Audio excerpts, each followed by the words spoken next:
देवता पिता प्रवेश करते हैं।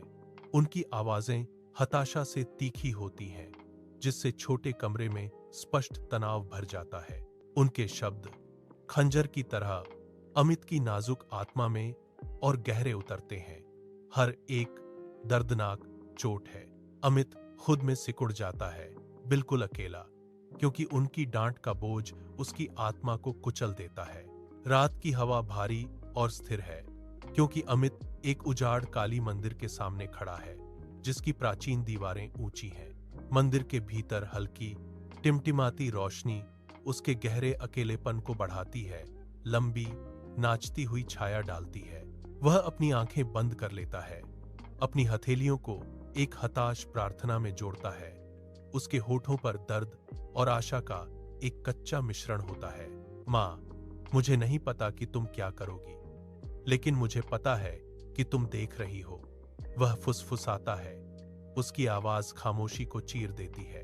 हालांकि उनकी आंखें नम हैं, फिर भी उनके चेहरे पर एक अजीब और गहरा सुकून छा जाता है, जो उनके अटूट विश्वास का प्रमाण है।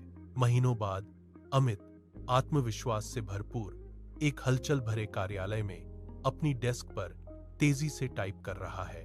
उनकी उंगलियां कीबोर्ड पर तेजी से चल रही हैं। दक्षता और एकाग्रता का एक धुंधलापन।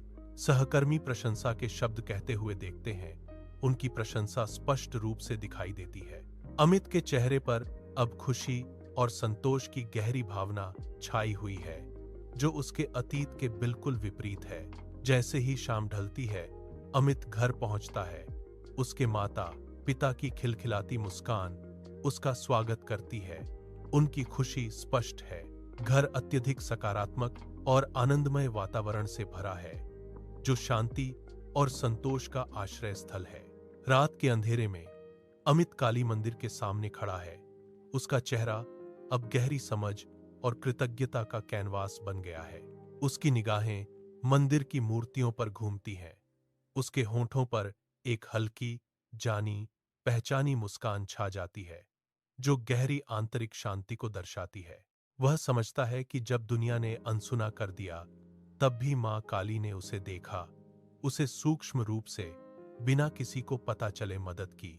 एक शांत निश्चितता उसके भीतर बस जाती है। उसकी प्रार्थनाओं का उत्तर मिल गया है, जो दैवीय हस्तक्षेप का एक मौन प्रमाण है।